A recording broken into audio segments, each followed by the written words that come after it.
Aventure de 3 étudiants. Au cours de l'année 1886, une série d'événements sur lesquels je n'ai pas à insister nous obligea, Sherlock Holmes et moi, à passer plusieurs semaines dans une de nos grandes villes, chef-lieu d'une université.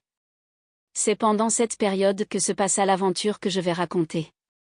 Je n'ai pas besoin de dire que tout détail pouvant faire deviner au lecteur soit l'université, soit les personnages en cause, sera soigneusement caché avec le plus grand soin, car un scandale si douloureux ne doit pas être dévoilé. Il m'est cependant permis, en usant d'une rigoureuse discrétion, d'écrire ce récit qui fera voir, une fois de plus, les remarquables qualités de mon héros, tout en faisant de mon mieux pour empêcher qu'on puisse découvrir le lieu où les faits se sont passés et l'identité des acteurs. Nous habitions un appartement meublé auprès d'un libraire, chez lequel Sherlock Holmes passait une partie de son temps à fouiller laborieusement les archives de vieux chartriers du Moyen-Âge. Ces recherches, d'ailleurs, eurent des résultats si surprenants qu'elles feront peut-être, plus tard, l'objet d'un de mes récits. Ce fut dans cet appartement qu'un soir nous reçûmes la visite d'une de nos connaissances, M. Hilton Soham, administrateur et maître de conférences au collège de Saint-Luc. M. Soham était un homme de taille élevée, maigre et d'un tempérament très nerveux.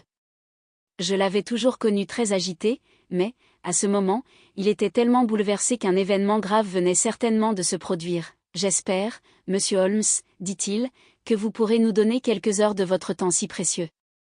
Il vient de se produire à notre collège un incident des plus pénibles, et, réellement, si je n'avais pas eu la chance de vous avoir dans la ville, je n'aurais su que faire. Je suis très occupé en ce moment-ci, et je serais très contrarié d'être dérangé, dit mon ami. Je préférerais de beaucoup vous voir appeler la police à votre aide. Non, non, mon cher monsieur, c'est absolument impossible. Quand l'action publique est mise en mouvement, on ne sait où elle s'arrêtera et c'est une affaire au sujet de laquelle il est nécessaire, pour le bon renom du collège, d'éviter tout scandale. Votre discrétion est aussi connue que votre pouvoir, vous êtes le seul homme au monde qui puissiez m'aider, aussi, je vous supplie, Monsieur Holmes, de faire tout ce qui vous sera possible. Le caractère brusque de mon ami ne s'était pas amélioré depuis qu'il avait quitté Baker Street. L'absence de ses livres, de ses produits chimiques, du désordre apparent de son appartement le mettait au désespoir. Il haussa les épaules, tandis que notre visiteur, avec force de geste, nous mit, en quelques mots, au courant de son histoire. Je dois d'abord vous expliquer, Monsieur Holmes, que demain est le premier jour du concours pour la bourse Fortescue. Je suis l'un des examinateurs pour le grec et j'ai choisi comme sujet une version qu'aucun des candidats n'a eu à traduire. Le texte en est imprimé sur la feuille d'examen, bien entendu, ce serait un immense avantage si l'un des candidats pouvait préparer à l'avance sa traduction. On a donc pris les plus grandes précautions pour garder le secret. Aujourd'hui, à 3 heures, j'ai reçu les épreuves imprimées. La version se compose de la moitié d'un chapitre de Thucydide. J'ai dû relire les épreuves avec le plus grand soin. À 4h30, mon travail n'était pas encore terminé, mais, comme j'avais promis d'aller prendre le thé dans l'appartement d'un collègue, j'ai laissé mes épreuves sur mon pupitre. J'ai été absent un peu plus d'1 heure. Vous savez peut-être, Monsieur Holmes, que les portes de mon appartement sont doubles, la première, en serge verte, à l'intérieur, l'autre, en chêne à l'extérieur. Quand je m'approchai pour rentrer chez moi, je fus très étonné de voir une clé à la porte extérieure. Je crus d'abord à un oubli de ma part, mais je constatai que j'avais la clé dans ma poche. Seul, mon domestique, Bannister, en possédait une autre. Celui-ci est à mon service depuis 10 ans, son honnêteté est au-dessus de tout soupçon. J'ai cependant acquis la conviction que cette clé était bien la sienne, qu'il était entré dans ma chambre pour me demander si je voulais du thé, et, qu'en sortant, il avait commis l'étourderie de laisser la clé à la serrure. Il avait dû entrer dans l'appartement quelques instants seulement après mon départ. À un autre moment sa négligence n'aurait pu avoir aucune suite fâcheuse, dans les circonstances présentes, elle a eu le plus déplorable résultat. Dès que j'ai aperçu ma table, j'ai constaté qu'on avait fouillé dans mes papiers. La version était imprimée sur 3 feuilles que j'avais laissées ensemble, je trouvai l'une d'elles par terre, la seconde sur une petite table près de la fenêtre et la 3e à l'endroit où je l'avais laissée. Pour la première fois, Holmes fit un mouvement, la première feuille par terre. La seconde près de la fenêtre. La 3e où vous l'avez laissée. Dit-il, précisément, Monsieur Holmes. Vous m'étonnez. Comment avez-vous pu deviner cet ordre ? Continuez donc votre récit si intéressant. Au premier abord, j'eus l'idée que Bannisté avait pris la liberté impardonnable de toucher à mes papiers. Il nia avec la plus grande énergie et je suis convaincu qu'il dit la vérité. C'est donc que quelqu'un a passé devant l'appartement, a remarqué la clé à la serrure, a su que j'étais sorti, et est entré dans le but de copier le texte de la version. Il s'agit, en réalité, d'une grosse somme d'argent, car la bourse est d'un chiffre très élevé. Un homme sans scrupules n'a sans doute pas craint de courir un certain risque dans le but d'obtenir un avantage sur ses concurrents. Bannisté a été bouleversé par cet incident et il a failli s'évanouir quand il a su ce qui était arrivé. J'ai même dû lui faire avaler un cordial et je l'ai laissé anéanti sur un fauteuil pendant le temps qu'il m'a fallu pour examiner la pièce. Je constatai que l'intrus avait laissé d'autres traces de son passage. Sur la table, près de la fenêtre, je trouvai plusieurs rognures de bois provenant d'un crayon qui avait dû être taillé, ainsi qu'un morceau de mine de plomb brisé. Évidemment, le gredin avait copié le texte avec une telle vitesse qu'il avait cassé son crayon et avait été obligé de le tailler. Très bien, dit Holmes, qui reprenait sa bonne humeur à mesure que son attention s'éveillait, ce n'est pas tout. J'ai, depuis quelque temps, un nouveau bureau recouvert de cuir rouge, et je suis certain, ainsi que Bannisté, qu'il n'y avait aucune tache. Or, j'ai trouvé une coupure d'environ 3 cm de long, pas une égratignure, mais une véritable coupure. J'ai enfin découvert sur la table, un petit morceau de pâte ou de terre noire, sur lequel j'ai remarqué des parcelles qui m'ont semblé être de la sciure de bois.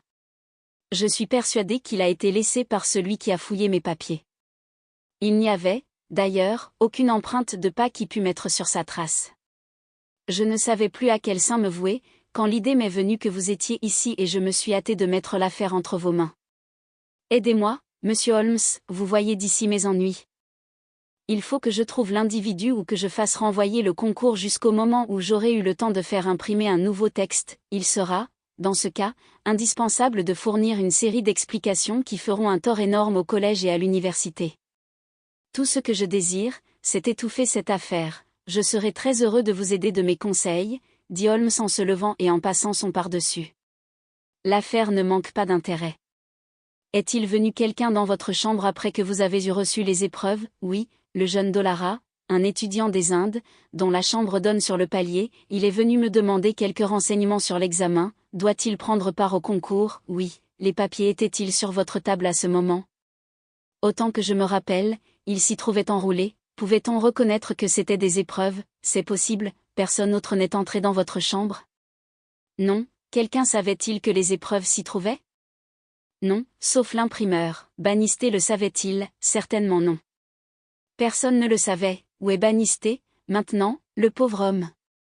Je l'ai laissé malade, affalé sur un fauteuil, j'étais si pressé de venir vous trouver. Avez-vous laissé votre porte ouverte? Oui, mais j'ai mis les papiers sous clé. Il résulte donc de tout ce que vous m'avez dit, monsieur Soham, qu'à moins que l'étudiant indiqué ait pu reconnaître ce qu'était le rouleau d'épreuves, l'homme qui les a copiés les a trouvés par hasard. Cela me paraît certain.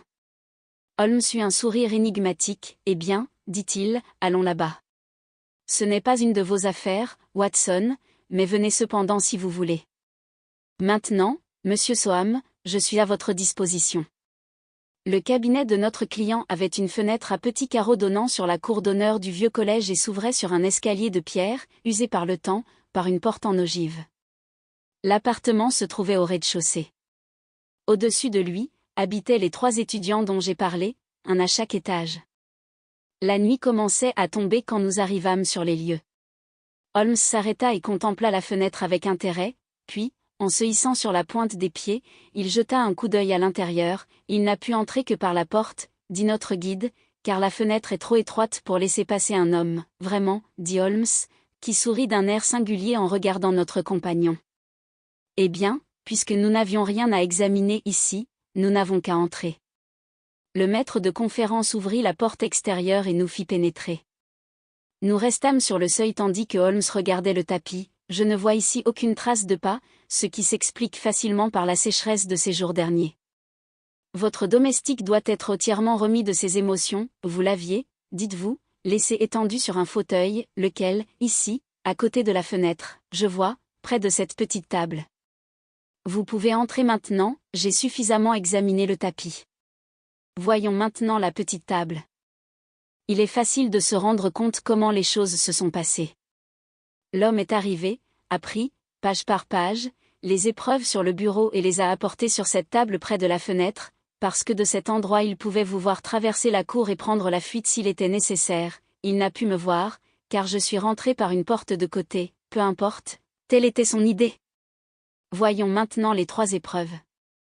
Elle ne porte aucune trace de doigt? Non. Il a d'abord pris la première page et l'a copiée. Combien de temps cela a-t-il pu lui prendre en abrégeant autant que possible?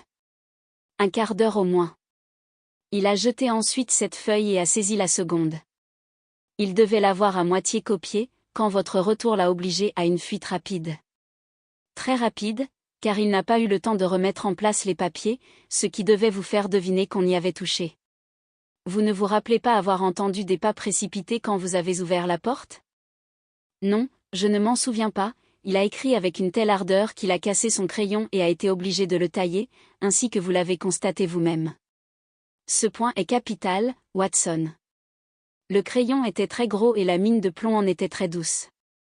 L'enveloppe extérieure était peinte en bleu foncé, le nom du fabricant y était inscrit en lettres d'argent et il doit en rester environ 4 cm.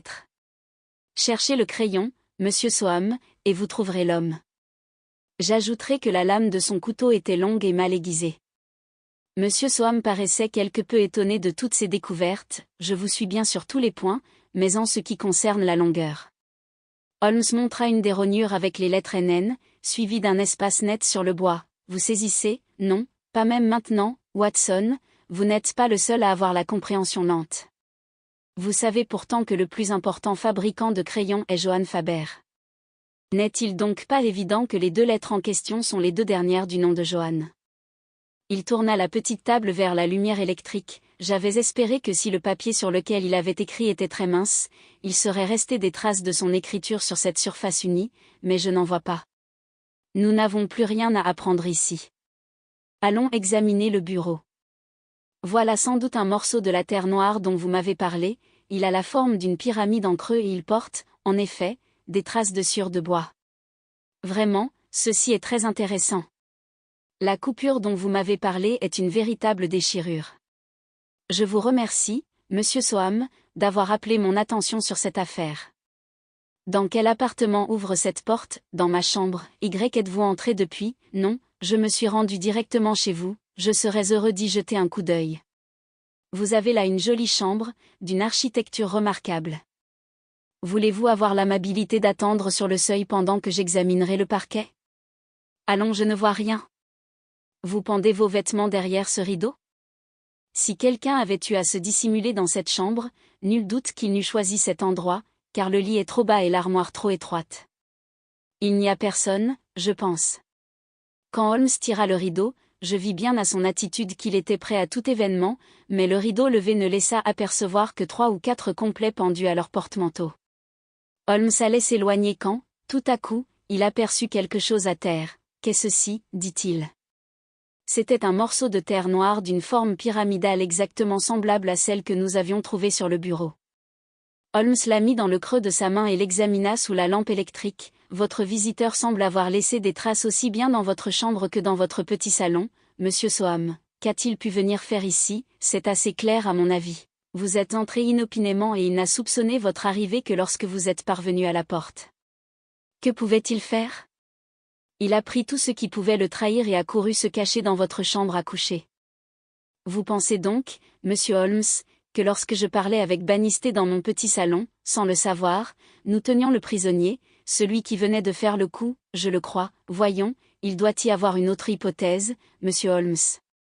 Avez-vous observé la fenêtre de ma chambre à coucher? Elle a des petits carreaux bordés de plomb, 3 fenêtres jumelées, l'une d'elles peut permettre le passage d'un homme, précisément, et elle donne sur un angle de la cour. Le gaillard a pu entrer par là dans ma chambre, y laisser ses traces en passant et se sauver par la fenêtre extérieure laissée ouverte. Holmes secoua la tête avec impatience. Soyons pratiques, dit-il.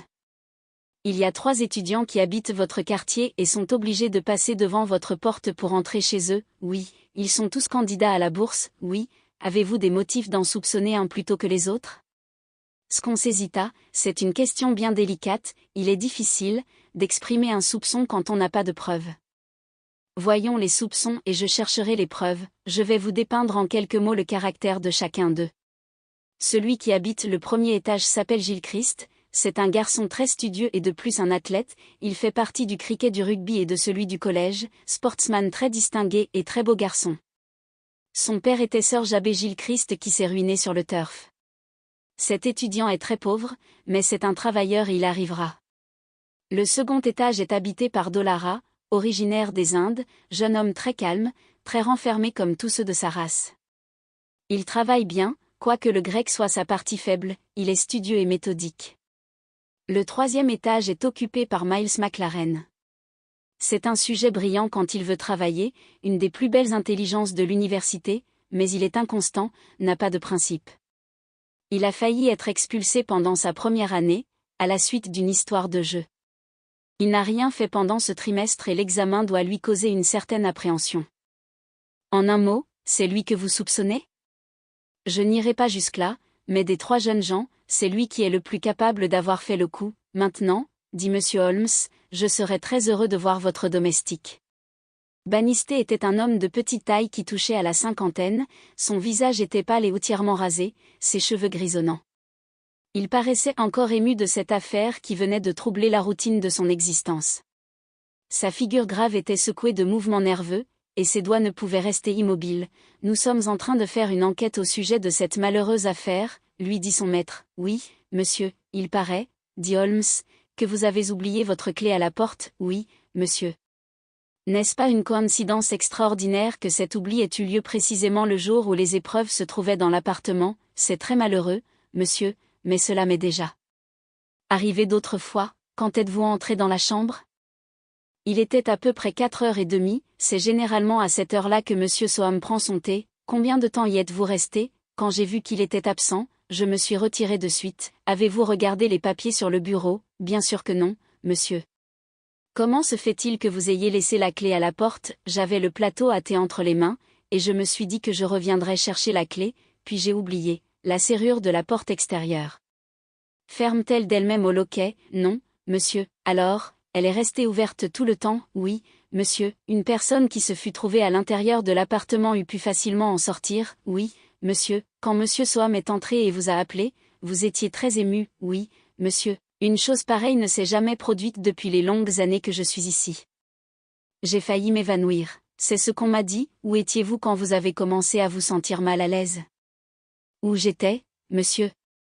Mais ici, près de la porte, c'est singulier, car vous vous êtes assis dans cette chaise là-bas dans le coin, alors que vous en aviez d'autres beaucoup plus près de vous. Pourquoi ne vous êtes-vous pas assis sur l'une de celles-là? Je n'en sais rien, monsieur, cela n'avait pour moi aucune importance. Je crois vraiment, monsieur Holmes, qu'il n'a pu s'en rendre compte. Il était très malade, dit le maître de conférence. Vous êtes resté ici après le départ de votre maître, quelques instants seulement, puis j'ai fermé la porte à clé et je suis parti dans ma chambre. Qui soupçonnez-vous? Personne, je vous assure, je n'oserais soupçonner quelqu'un, car je ne crois aucun des étudiants de cette université capable d'accomplir une telle chose.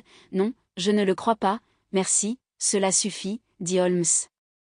Encore un mot. Vous n'avez parlé à aucun des trois étudiants que vous servez de ce qui s'est passé? Non, monsieur, je n'en ai pas dit un mot. Vous n'avez vu aucun d'eux? Non, monsieur, très bien. Maintenant, si vous le voulez bien, nous passerons dans la cour, monsieur Soham. 3 fenêtres brillaient au-dessus de nous dans l'obscurité. Vos 3 oiseaux sont dans leur nid, dit Holmes en levant la tête. Tiens. Tiens. Il y en a un qui paraît très préoccupé. C'était l'Indien, dont la silhouette se détachait sur le store. Il marchait vivement de long en large dans sa chambre. Je voudrais bien, dit Holmes, si c'est possible, les voir d'un peu plus près. Cela ne souffre aucune difficulté, dit Soham. Ces appartements sont les plus anciens du collège et souvent les étrangers désirent les visiter. Venez, je vous conduirai moi-même. Pas de nom, s'il vous plaît, dit Holmes quand nous frappâmes à la porte de Gilchrist. Un jeune homme de haute taille, blond et mince, nous ouvrit la porte et nous souhaita la bienvenue, dès que Soham lui eut fait connaître le but de notre visite.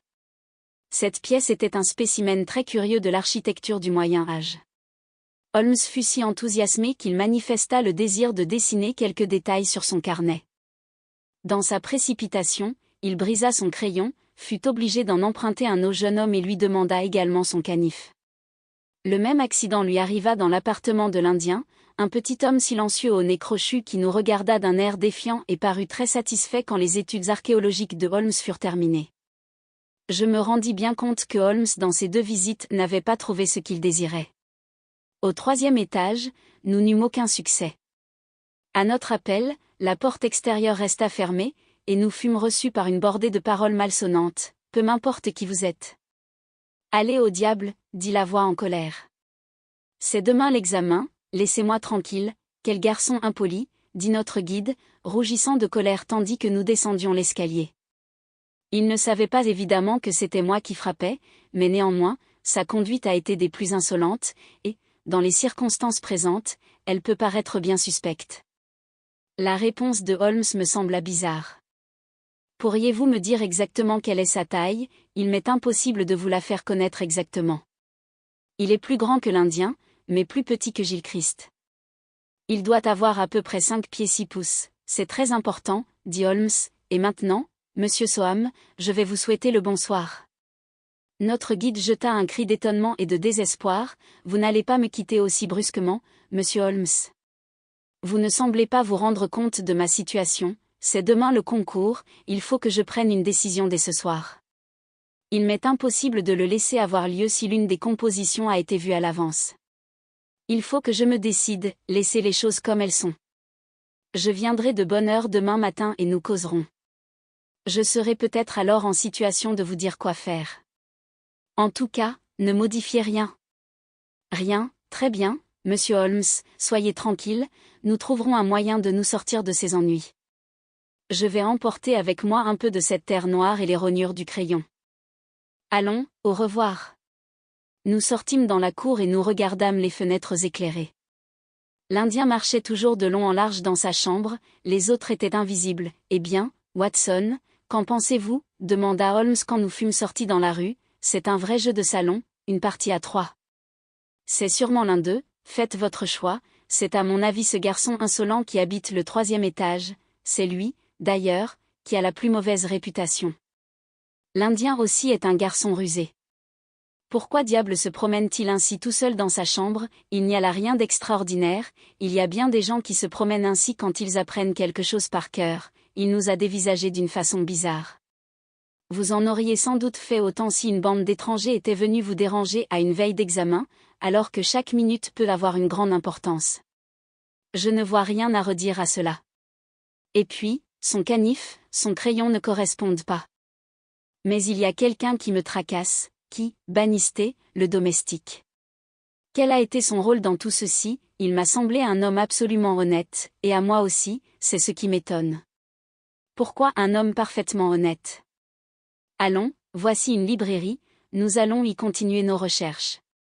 Il n'y avait dans la ville que 4 libraires importants, à chacun d'eux, Holmes montra ses rognures de crayon et promit de payer un bon prix si l'on pouvait lui en remettre un semblable. Partout on lui dit qu'on pouvait en commander, mais qu'il y en avait rarement de cette taille en magasin. Mon ami ne parut pas ennuyé de ce contretemps, il se borna à hausser les épaules d'un air résigné. Voilà notre dernière piste qui nous manque, dit-il, mais cependant je suis persuadé que nous trouverons la solution de l'énigme. Pardieu! Il est près de 9 heures et notre propriétaire nous a parlé de certains petits pois qu'elle devait accommoder à notre intention pour 7h30. Votre manie de fumer toute la journée et votre irrégularité aux heures de repas feront, sans doute, qu'à la fin on nous priera de chercher un gîte ailleurs, et je devrai partager votre sort. Cependant, il nous faudra, auparavant, résoudre le problème du maître de conférence, de son domestique négligent, et des 3 étudiants audacieux.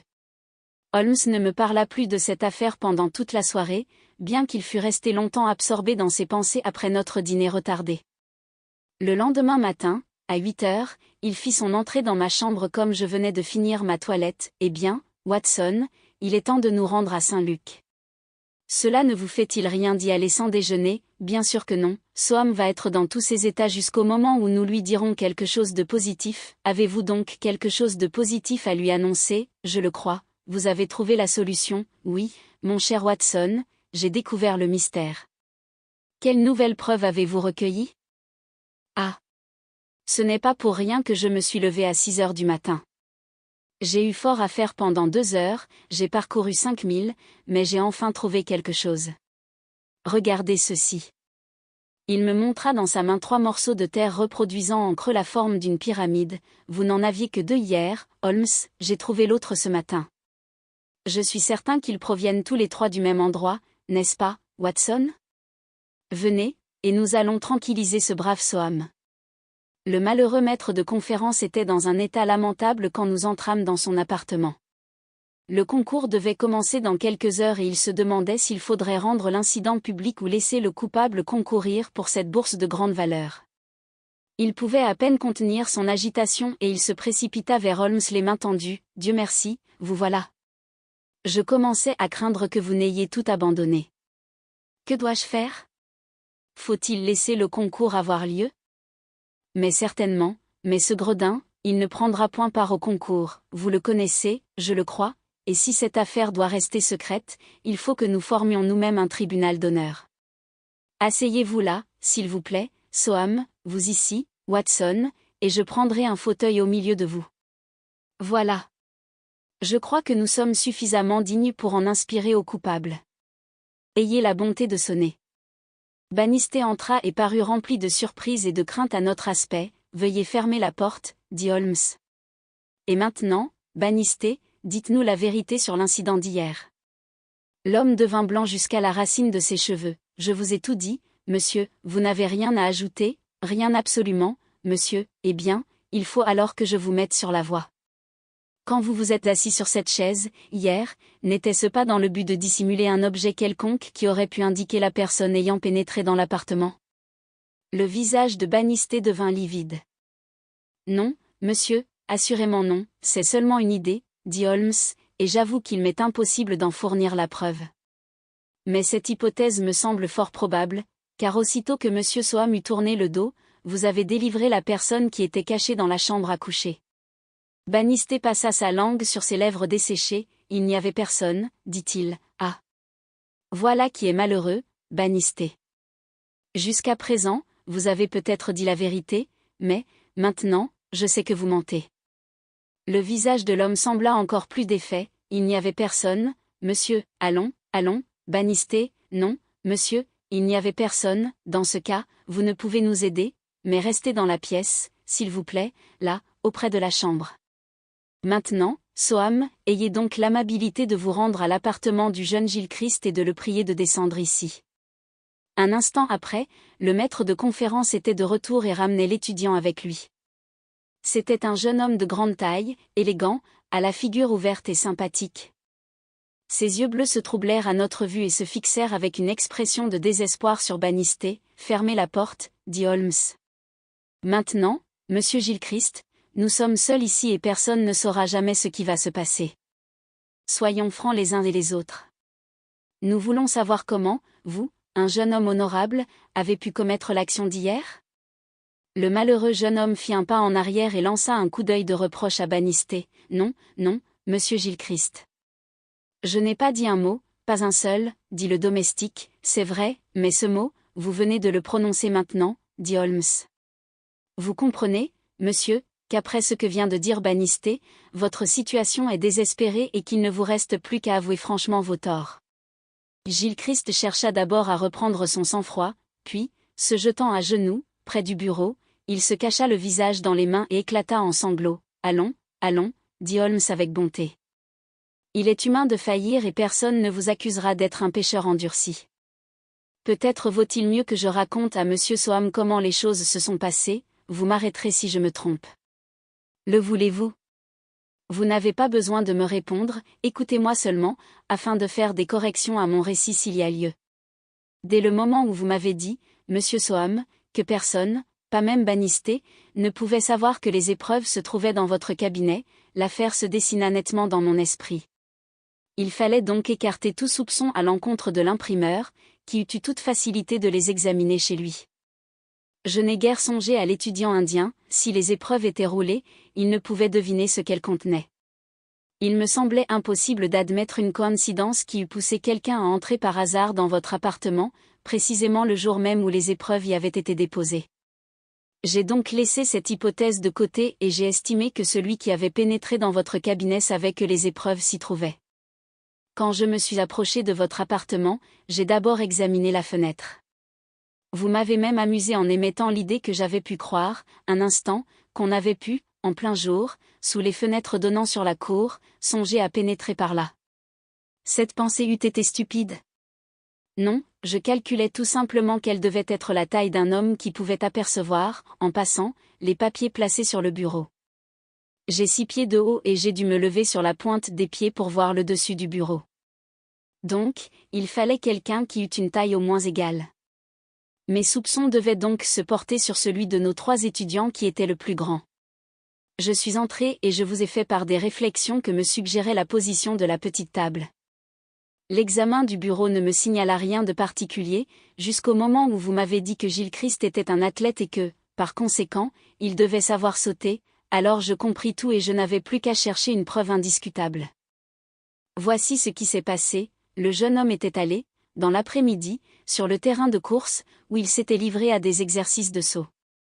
Il est revenu avec les souliers qui lui servaient à ce sport, lesquels sont munis de plusieurs pointes d'acier en forme de pyramide.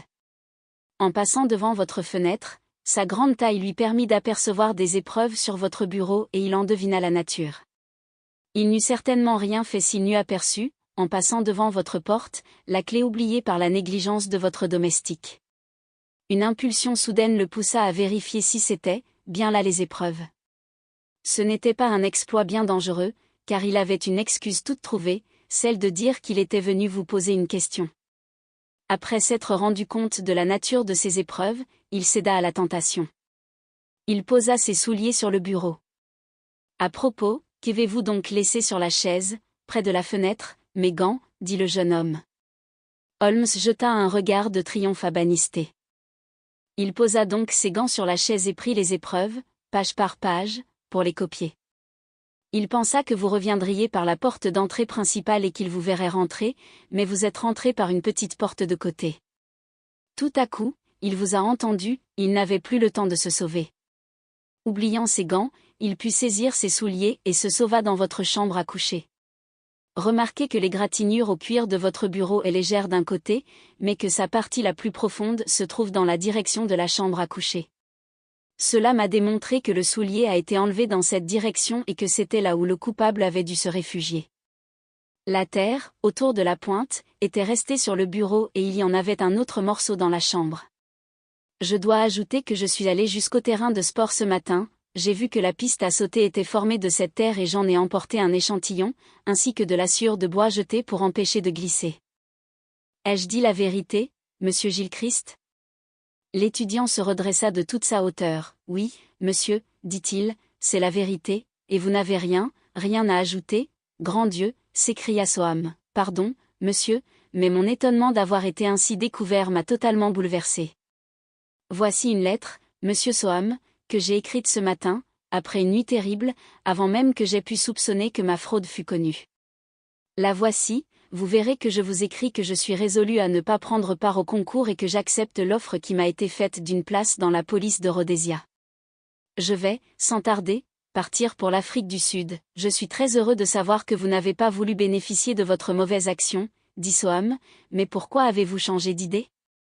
Gilchrist désigna Bannister, voilà l'homme qui m'a ramené dans la bonne voie. Allons, Bannister, dit Holmes.